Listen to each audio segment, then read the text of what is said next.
ഒടുവിൽ മോദിക്ക് മുമ്പിൽ ട്രംപ് അയഞ്ഞിരിക്കുകയാണ്.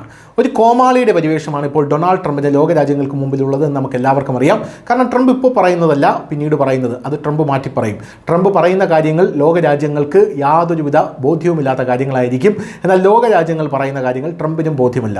ഉദാഹരണത്തിന് ഓപ്പറേഷൻ സിന്ദൂറിൽ പാകിസ്ഥാനും ഇന്ത്യയുമായി വെടിനിർത്തൽ പ്രഖ്യാപിച്ചത് താനാണെന്ന് ട്രംപ് പറഞ്ഞു. എന്നാൽ ഇന്ത്യ അത് അറിഞ്ഞിട്ട് പോലുമില്ല എന്നുള്ളതാണ് വേറൊരു കാര്യം എന്ന് പറയുന്നത്.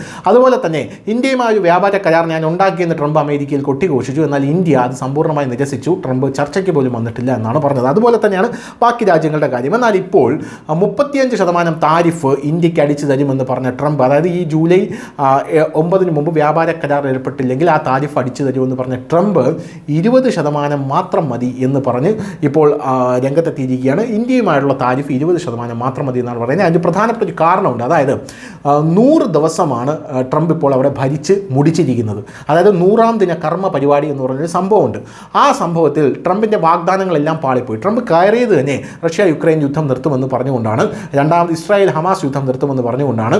ഇപ്പോൾ 2 യുദ്ധമുണ്ടായിരുന്ന ലോകത്ത് ഇപ്പോൾ ട്രംപ് വന്നതിന് ശേഷം 3-4 യുദ്ധങ്ങളായി മാറുന്ന കാഴ്ചയാണ് നമുക്ക് കാണാൻ സാധിച്ചത്. അവിടെ ട്രംപ് പരാജയപ്പെട്ടു. അടുത്തത് വ്യാപാര കരാർ 200 എണ്ണം നടത്തും എന്നാണ് ട്രംപ് പറഞ്ഞത്. പക്ഷേ വെറും 3 എണ്ണം മാത്രമാണ് 100 ദിവസത്തിൽ ട്രംപിന് കിട്ടിയത്. അതിനെ കോപ്പപ്പ് ചെയ്യാനായി ഇന്ത്യയുമായൊരു കരാർ ട്രംപിന് ആവശ്യമാണ്. കാരണം ഇന്ത്യ എന്ന് പറയുന്നത് അത്രയും വലിയ മാർക്കറ്റ് ഫോഴ്സാണ്. ആ ഫോഴ്സിൽ ട്രംപിന് കൈയിട്ട് വാരണം. അതുകൊണ്ട് തന്നെ ട്രംപ് അതിനുള്ള ശ്രമങ്ങൾ നടത്തുകയാണ്. അതുകൊണ്ട് ഇന്ത്യയുടെ കാല് പിടിക്കുകയല്ലാതെ ട്രംപിന് വേറെ വഴിയില്ല. ട്രംപ് ഇപ്പോൾ പറയുന്നത് 20% മാത്രം ഞങ്ങൾ ഇപ്പോൾ ചുമത്താൻ തയ്യാറാണ് എന്നുള്ളതാണ്. എന്തായാലും രാജ്യത്തിന് ഒന്നിനു പുറകെ ഒന്നായി ട്രംപ് കത്തയച്ചുകൊണ്ടിരിക്കുകയാണ് ഇന്ത്യക്കും വേറെ പല രാജ്യങ്ങൾക്കും.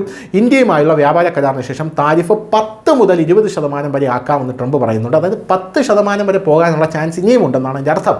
ട്രംപ് അതിൽ കൂടുതൽ താരിഫ് ചുമത്തില്ല.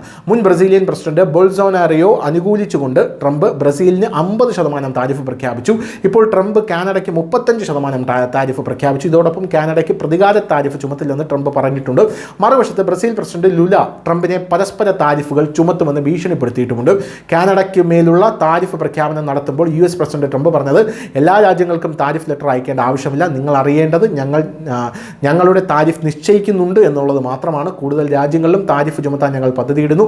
എന്നാൽ വ്യാപാര പങ്കാളികളായവർക്ക് ഈ താരിഫ് 15 മുതൽ 20% മാത്രമായിരിക്കുമെന്നാണ് ട്രംപ് പറയുന്നത്. News desk news India Malayalam.